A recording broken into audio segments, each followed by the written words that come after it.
இந்த யூனிவர்ஸில் இருக்க நெபுலான்ற மேகக்கூட்டங்களில் பெருவெடிப்பு ஏற்பட்டு பல கேலக்ஸி உருவாச்சு. அதில் ஸ்பைரல் கேலக்ஸியை சேர்ந்த மில்கி வேல இருக்க ஒரு குடும்பம் தான் சூரிய குடும்பம். அந்த சூரிய குடும்பத்துலேருந்து ஒரு பீஸ் வந்து பூமியாக ஃபார்ம் ஆச்சு. நிலம், நீர், ஆகாயம், காற்று, வானம் இது 5மே பர்ஃபெக்டான ஒரு ரேஷியோவில் இருக்கனால இங்கே உயிரினங்கள் உருவாது. சூரியன்லேருந்து கரெக்டாக 149.6 மில்லியன் கிலோமீட்டர் தொலைவில் இருக்குது பூமி. 3வது இடத்துல இருக்குது. பூமியை வந்து நீலக்கோள் இல்லாட்டி தண்ணிக்கோள் அப்படின்னு சொல்லுவாங்க. இதுதான் 5வது பெரிய பிளானட் சைஸை பொறுத்தவரை. அடர்த்தியை பொறுத்தவரை இதுதான் முதல் பிளானட். அவ்வளோ திக்னஸாக இருக்கும். ஏன் அடர்த்தியை பொறுத்த வரைக்கும் முதல் பிளானட்னால் தண்ணி மண்ணும் சேர்ந்து அவ்வளோ உள்ள திக்னஸ் டென்சிட்டி அடர்த்தி அதிகமாக இருக்குது. இந்த பெரு வெடிப்புனால் ஏற்பட்டு வந்தது தான் இந்த சூரிய குடும்பம் எல்லாமே. அதனால் இது இன்னமும் சுற்றிக்கிட்டும் இயங்கிக்கிட்டும் இருக்குது. இந்த சூரியனோட கிராவிடேஷனல் ஃபோர்ஸ் மூலியமாக தான் இந்த 8 கோள்களும் இயங்கிக்கிட்டும் இருக்குது. சூரியன் மேற்கிலிருந்து கிழக்கு நோக்கி சுற்றும். பூமியும் மேற்கிலிருந்து கிழக்கு நோக்கி தான் சுற்றும். ஆனால் இந்த சூரிய குடும்பத்தில் வீனஸும் யுரேனஸும், அதாவது வெள்ளியும் யுரேனஸும் மட்டும்தான் கிழக்கிலேருந்து மேற்கு நோக்கி சுற்றும். தன்னைத்தானே சுற்றிக்கிறது சுழற்சி, ரொட்டேஷன். சூரியனை சுற்றிறது பேர் வலம் வருதல், ரெவல்யூஷன். பூமி தன்னைத்தானே ஒரு நாளில் கம்ப்ளீட் ரொட்டேஷன் அடைஞ்சிடும், அதாவது 24 மணி நேரத்தில். இதனால் பகல் இரவு மாற்றங்கள் நடக்குது. பூமி சூரியனை சுற்றி வர ஒரு வருஷம் ஆகுது, அதாவது 365 நாள் இல்லாட்டி 364 ஆகுது. இதனால் கிளைமேட் சேஞ்ச் ஏற்படுது, அதாவது ஸ்ப்ரிங், சம்மர், ஆட்டம், வின்டர், வசந்த காலம், கோடை காலம், இலையுதிர் காலம், குளிர்காலம்.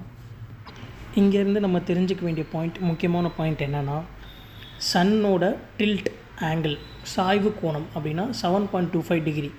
பூமியோட சாய்வு கோணம் அப்படின்றது 23.5 டிகிரி. சூரியனும் சரி பூமியும் சரி மேற்குலேருந்து கிழக்கு நோக்கி தான் சுற்றுது. ஆனால் சூரியன் உதிக்கும் திசை கிழக்குன்னு ஏன் சொல்கிறாங்கன்னா, பூமி தன்னைத்தானே சுற்றிக்கிற எடுத்துக்கிற 24 மணி நேரம் தான் சூரியனும் எடுத்துக்குது. அதனால தான் ரெண்டுமே ஒரே பாயிண்ட் வந்துடுது. விடியும் போது கரெக்டாக சூரியன் கிழக்குலேருந்து உதிக்கிற மாதிரி ஆகுது. ஸோ இந்த ரொட்டேஷன்னால் டே நைட் சேஞ்சும், அப்புறம் ரெவல்யூஷன்னால் கிளைமேட் சீசனல் சேஞ்ச் நிறையா நடக்குது. இந்த சீசனல் சேஞ்சையும் அப்புறம் வேர்ல்டை மேப் பண்ணுறதுக்காக இமேஜினரி லைன்ஸ் வரைகிறாங்க, கற்பனை கோடுகள். டாலமி ஃபஸ்ட்டு இந்த கற்பனை கோடு இமேஜினரி லைன்ஸை வரைகிறாரு.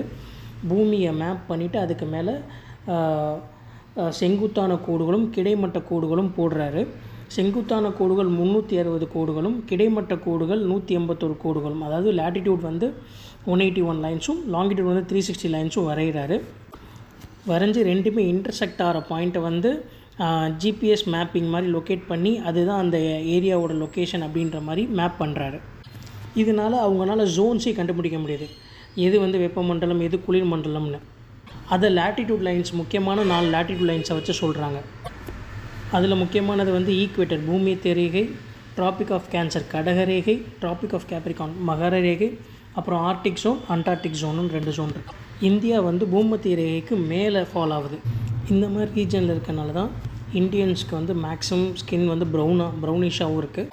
மிக்சட் ஜோன்னால் நிறையா வளங்கள் இங்கே நிறையா இருக்குது. இங்கே இருக்க நேச்சுரல் ரிசோர்ஸஸ், சாயில். ஸோ இதுக்கெல்லாம் முக்கியமான காரணம் அப்படின்னு பார்த்தோம்னா இந்த கிளைமேட் சேஞ்ச். இந்த கிளைமேட் சேஞ்ச் எதுலேருந்து வந்துச்சு? சூரியனை சுற்றுறதுனால வந்த ரெவல்யூஷன்லேருந்து வந்துச்சு. அப்புறம் உயிரினங்கள் நிறையா ஸ்பீஷிஸ் உருவானது இதுலேருந்து வந்துச்சு. இந்த 5 பஞ்சபூதங்கள்னு சொல்கிற நிலம், நீர், ஆகாயம், காற்று, வானம், நெருப்பு இதுலேருந்து வந்துச்சு. தேங்க்யூ.